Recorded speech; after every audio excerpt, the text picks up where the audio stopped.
Now, Mr. Sachin Pilot. धन्यवाद mister Thakur. एक minute में. Sir, Mr. Sachin Pilot. Yeah, thank you. I wish to start, first of all, by thanking all the honourable members of Parliament who have been patient and have given their inputs on this very important And not to the chair, eh? The chair I'll thank in the end. Sir, 13 honourable members of Parliament have spoken from all sections of the House. And as we all know, every legislation this Parliament passes is historic in some way or the other. But I would like to mention that this is the second time in the last 100 years that we are, as a country, going to make a new companies law. By passing this bill today, this House will replace the Companies Act of 1956.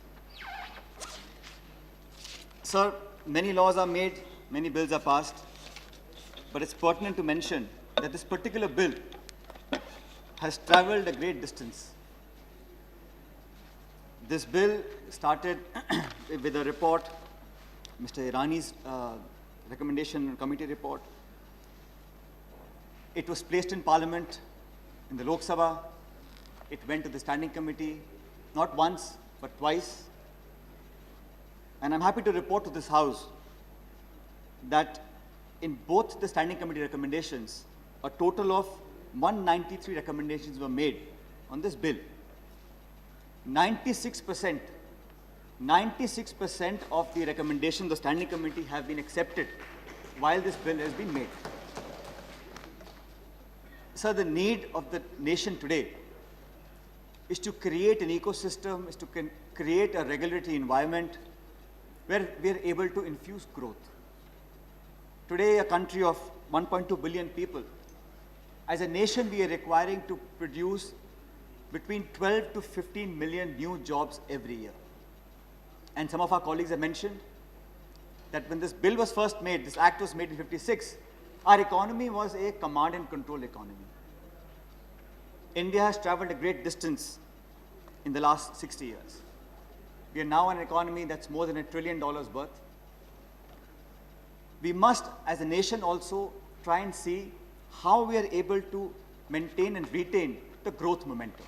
And I think by making a new act on the companies, we are giving another push towards creating the impetus for growth, for prosperity, for betterment of our society. So the 21st century has brought along with it multiple challenges. India has had great amount of growth. India's place in the world is now something that the world has to reckon with. India's presence, our geopolitical presence, our economic strength is something that the whole world now not only acknowledges but admires. While in the last 18 months or 2 years, our growth may have slipped, but it is also a fact that India remains the second or the third fastest growing economy for a country the size of India. While we make new legislation, sir, we have also to understand that as Indian companies are going overseas and making a mark for themselves, foreign companies are investing in India. We have got to be able to align some of the global best practices into our legislation, into our laws. The Companies Bill 2012, we have now gone into 2013 because the Lok Sabha passed this bill in December last year. This Companies Bill, the core focus of this bill is to enhance transparency, to give good corporate governance, to ensure regulation that is complied with. And I'm one of those people, sir, that believes that we rather have less regulation, but 100% compliance. There is no point in having 1,000 regulations and companies are only meeting half of those. So fewer, less regulations, but important ones, and then we must be very, very severe on non-compliance of those regulations. We are trying to make the system more transparent. We are encouraging self-reporting. We are encouraging more disclosures. We are looking at e-governance within the corporate governance. And the word governance has always been related to government. It is only in the last 1 or 2 decades that the word corporate governance has taken has had a resonance in our mindsets. There are many points that the honorable members have brought out, and I will try my best to respond to each of the honorable members' suggestions and views. Mr. Manishankar Iyer spoke about a lot of things, including economic theory and how we need to understand the global reality as well as the Indian reality. So the fact is that in India today, we have more than 1 million companies. When the Act was first made in '56, there were hardly a few thousand companies. So there has been a paradigm shift in the economic landscape of our country.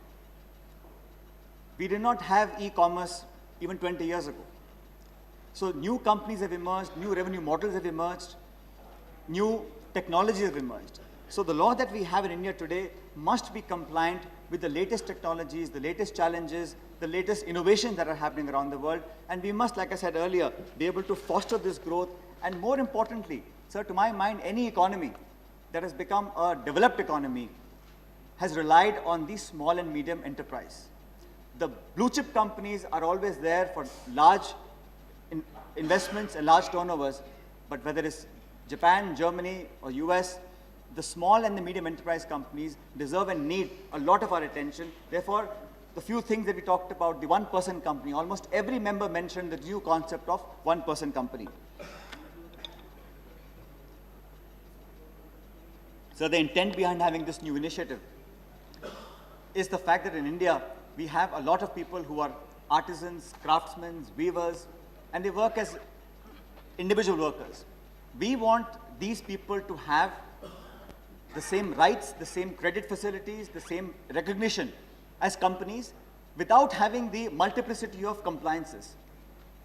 A simple artisan or a craftsman working in any part of our country should be able to avail the benefits of having an incorporation without having the complexities of the lot of disclosures and audits and reporting that large companies do. So we made a distinction between a limited company and a one-person company, which is a new initiative.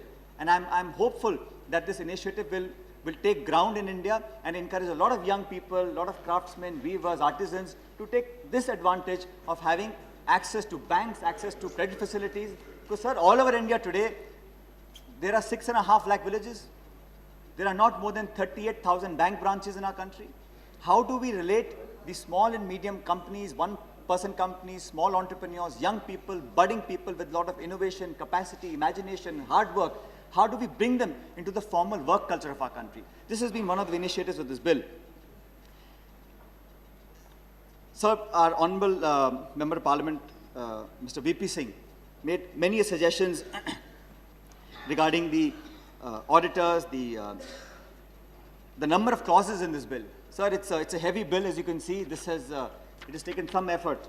But I'm happy to report to this House that while this bill was being made, no effort was spared to consult every single stakeholder. And I'm happy to confess that no legislation and no bill is perfect. But we have tried with all honesty and with all openness to include everyone's views. Now, not everybody's views will align with what we think, but the honesty in approach in incorporating people have different views. They're stakeholders, shareholders, workers, political parties, companies, Chamber of Commerce. Everyone has come and given suggestions, and we have tried to incorporate most of these views as we formulated the bill. And I would like to assure, through you, sir, this House, that while this bill is being passed today, in the process of making these rules, a lot of members also mentioned about the number of rules that need to be prescribed. I want to assure honorable members that while we draft the rules, once this bill is passed, we will put on the website the various rules that we are drafting, and again solicit all your views to see how various speeches that you made today and all the inputs that you're getting, we're able to formulate that. Because, sir, this bill is not just the Ministry of Corporate Affairs. This bill is not just the Government of India. This bill will usher in a new era for our nation, for our country, for our economy. And I think we all need to work together to make sure that this bill for the next 2 or 3 decades will really clearly outline the positivity in our economy. There is so much latent potential left in our economy to be tapped. And I think through this bill, we'll be able to harness those energies. Sir, Mr. Baghel, जो Bahujan Samaj party के हमारे माननीय सांसद हैं, उन्होंने बहुत जोश से इस बात को बोला कि जहाँ पर हम महिलाओं का प्रतिनिधित्व चाहते हैं बोर्ड के ऊपर, और मुझे खुशी है सर, इस बिल के अंदर हमने प्रावधान रखा है कि सर्टेन क्लास ऑफ कंपनीज, कम से कम एक महिला आपको बोर्ड पे डायरेक्टर बनानी होंगी। आप एक से ज़्यादा बनाना चाहें वो आपकी श्रद्धा है, लेकिन कम से कम एक महिला आपको on a prescribed set of companies will have to put one member as a woman member as a director. Because sir, जो जेंडर पैरिटी है देश में, आज हम लोग बहुत सारे हमारे सामने ऐसे हादसे आते हैं जहाँ हमें लगता है कि हमारा संस्कृति, हमारा इतिहास, जहाँ पे हमने महिलाओं को बहुत ऊंचे पदों पर रखा है, ऊंची सोच हम देखते हैं, लेकिन हमारी कार्यप्रणाली में, हमारे कॉर्पोरेट सेक्टर में यहाँ पर बहुत पैरिटी है, जहाँ पर महिलाओं का जो रिप्रेजेंटेशन है लगभग 0 के बराबर है। उसमें बढ़ोतरी के लिए हम लोगों ने कहा है कि बड़ी कंपनीज रखेंगी और हम सब लोग अगर बाद में चाहेंगे तो इनका रिप्रेजेंटेशन और बढ़ा सकते हैं, लेकिन ये एक प्रावधान हम लेकर आए हैं। वहाँ पर आपने कहा है कि इसमें जो हम समाज जो दलित है या आदिवासी का है, SC ST का है, वहाँ का रिप्रेजेंटेशन हम इंश्योर करें। मेरा सुझाव ये है बघेल साहब को कि जी, तो समाज का जो अलग अलग वर्ग है, हम चाहेंगे पहले इसकी शुरुआत करें, हम कंपनीज को एनकरेज करेंगे कि समाज के भिन्न अलग अलग जो हमारे पृष्ठभूमि के लोग आते हैं उनको भी मौका मिले, लेकिन कानून और प्रावधान के अंदर इस प्रकार स्पेसिफाई करना फिलहाल इन बिल और रूल्स के अंदर संभव नहीं होगा, लेकिन हम कंपनीज को एनकरेज करेंगे, चाहे दलित हों, गरीब हों, हर प्रकार की महिलाएं, हर प्रकार के लोगों को रिप्रेजेंटेशन बोर्ड्स पर मिले। Sir, Mr. Rajiv is not here from the CPM. He made a few comments about the CSR issues. The corporate social responsibility is one issue that everyone is very, very keen and very interested in. I'd like to point out, sir, corporate social responsibility is now for the first time being put as a part of a statute. Sir, I would like to place on record my personal great appreciation for the amount of work the corporate sector has already done. There are innumerable examples that Indian corporate sector has contributed in doing social responsible behavior. We are providing for the first time to the corporate sector a structured format for them to report what it is that they're doing, and also to give a framework to the activities that the companies are able to do through their profits. Now, a certain class of companies will qualify to do CSR. 2% of the net profits has to be plowed back into the communities. And I would like to make it clear that this 2% is not a cess, it is not a tax. This money does not come to the government of India or to any state government. This is the profits that the companies are earning. All we are wanting is that these companies should put this money as an investment into those communities where they're drawing their manufacturing, where they're earning revenues. And this figure of 2%, this concept of CSR is not something that we have developed in an opaque fashion sitting in one ministry or one room. This has been debated and talked about through the years when this bill was being formulated. Every discussion I've had, sir, with the corporate sector, I feel very encouraged that the Indian corporate sector is willing and more than willing to stand with the...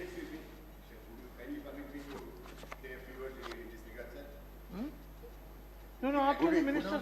No, before that, only 1 minute, sir. I'll take 1 minute. I'll take 1 minute, sir. I am in all appreciation of our minister's reply. No. I am overwhelmed by his reply. Only one, clarification, sir.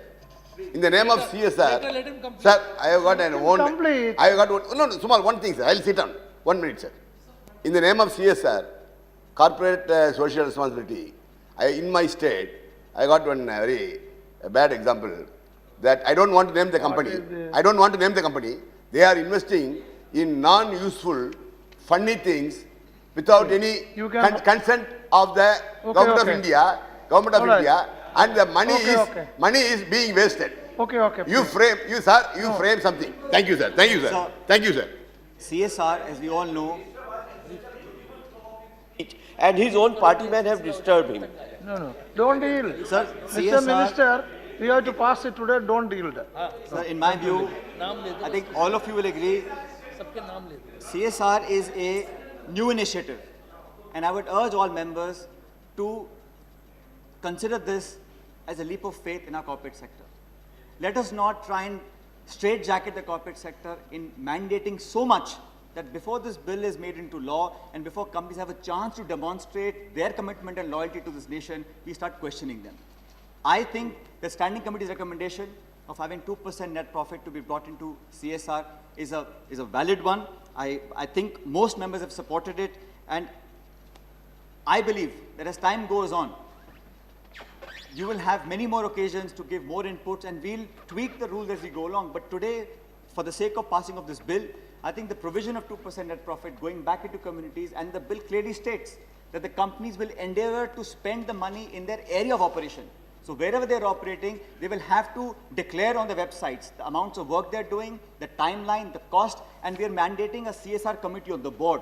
So the committee has to approve the project, and then those projects, I have urged the corporate sector to keep these projects very, very specific, timeline driven, and also outcome driven. So we know whether you want to make a school or a hospital or protect the environment or do some other area of work, the freedom to choose the area of work should be with the company, but there must be enough disclosures so that the world at large, shareholders and all of us know that the good work that companies are doing is reported on the company's website and our own website.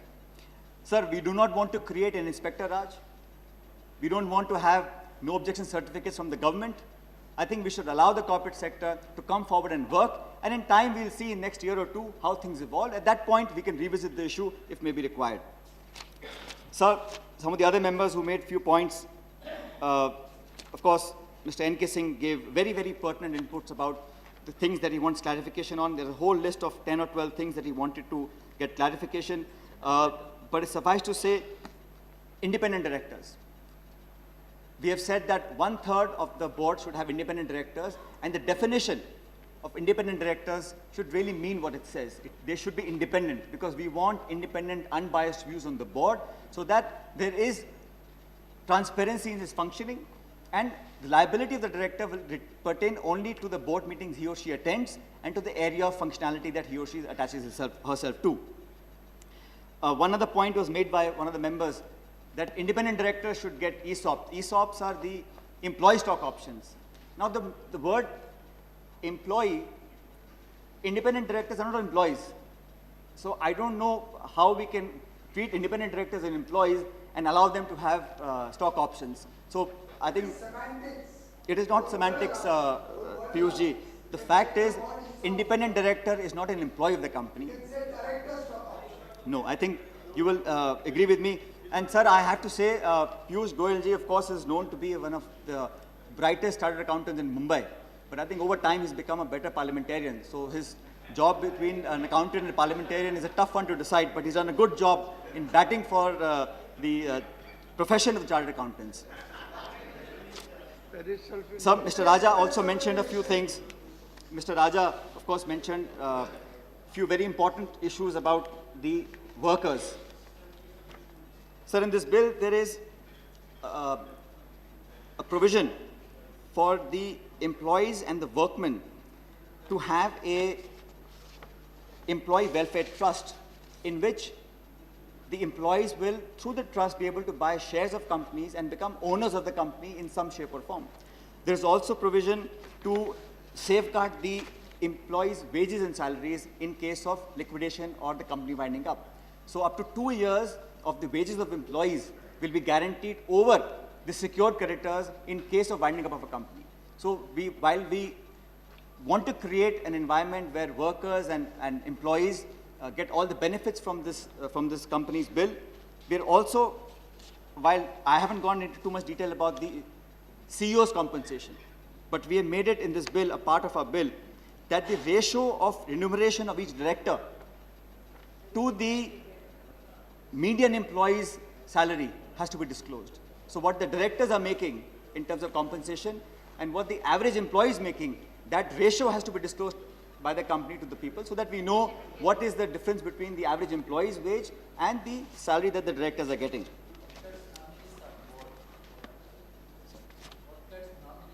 There is a provision for minority shareholders. One member of parliament mentioned about the minority shareholders and what sort of rights they have. So we have given the option for companies to have a director who represents the minority shareholders. So unfortunately, in the last few years, we have come across many instances of fraud. For the first time in this bill, the word fraud is defined. We have now actually in English defined the word fraud in companies law, so that there's no ambiguity in what is fraud and what is not fraud.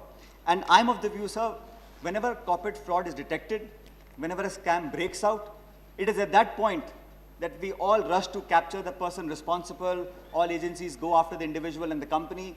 But I'm of the opinion that we must devise mechanisms and interministerial, interstate, center and state agencies so that we can detect fraud before it happens. We want to use technology. We have also started some new initiatives to detect fraud, because by using technology, you're able to see those red flags before the scam breaks out or before the fraud really happens.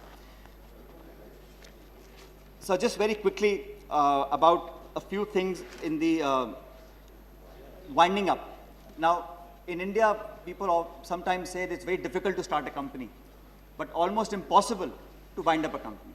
In the bill, there is a provision that faster winding up of companies will happen. We are creating the NCLT. The CLB will then cease to exist, and an NCLT will be created where faster redressal of issues. So it's important to give the investing community, the manufacturing community, the business community, the sense of comfort that these cases will not be procrastinated forever. Early winding up, quick mergers, short acquisitions, cross-border mergers, quick disposal of cases, quick winding up of companies when they want to wind up, all these are a part of the new companies bill. So one honorable member of parliament mentioned about, we also have, sir, about the auditors. It has come through the standing committee also that after a few number of years, the auditors need to be rotated. And I think that works very well because after 5 years, it's about time that the auditors rotate themselves and the companies are able to get new auditors so that there is authenticity and there is this credibility in the reporting. Any sort of collusion that might happen will get mitigated once the auditors are rotated every 5 years. So many more points have been talked about and many more issues that have been outlined by honorable members of parliament. I want to thank Prabha Thakur ji, Anil Desai ji, of course, our good friend Piyush Goyal ji, Mr. Rajya, Mr. Mahapatra, Mr. N.K. Singh, Mr. Gupta from the TMC, Mr. Ganguly, Mr. Rajiv, and of course Mr. Iyer, who have made important contributions in making this bill come to the stage. Finally, our friend from Sikkim, I want to assure him that this bill has already been passed by the Lok Sabha. And in the Constitution, Article 371F(k), it says, all laws in force immediately before the appointed day in the territories comprised in the state of Sikkim or any part thereof shall continue to be in force until amended or repealed by a competent legislating authority, which is the Parliament of India. So when this bill was passed in Lok Sabha, we did not hear a formal communication from the state of Sikkim or from the honorable MP, but I want to assure our colleague from Sikkim that before the notifications are issued, I will personally consult with the state government in Sikkim and with the Chief Minister and himself and see any issues that have not been addressed, we'll certainly take into account. But I would also like to assure the honorable MP that once this bill comes into effect, it will not only help the rest of India, but it will also help the state of Sikkim to get more investments, to have a more cohesive regulatory environment that is in tune with the rest of our country. This bill was made in '56, the Act, and the Act in Sikkim came in '61. But this bill, once made into Act, will also take into consideration all the issues that may come out from Sikkim. But I'm happy to work with the MP and making this as pertinent for Sikkim as it is for the rest of India. So before I finish, I would be failing in my duties if I don't recognize the hard work that my predecessors have put in making this bill a reality. Mr. Moily, Mr. Khurshid, Mr. Gupta, Mr. Deora, they were all ministers of corporate affairs before I took charge of this ministry, and they've all added great contributions to make this bill reach this stage today. We waited 8 months from that house to this house, but this bill has waited 60 odd years to come to this stage. I think it's a historic moment for our economy, for our country, and I, from the bottom of my heart, want to thank the chair and all the MPs who stayed till late and contributed and participated in this debate. I wish to work with you as we make the rules, and in time to come, anything that the bill and the law needs to be taken into consideration with all your inputs, I'll be very happy to receive them. And I wish to once again thank everyone who's taken part in this bill, and I propose that the bill be passed. Thank you, Mr. Sachin. The question is that Companies Bill 2012 as passed by Lok Sabha be taken into consideration. Those in favor, please aye. Those against, please say no. I think the ayes have it, the ayes have it, the ayes have it. The motion is adopted.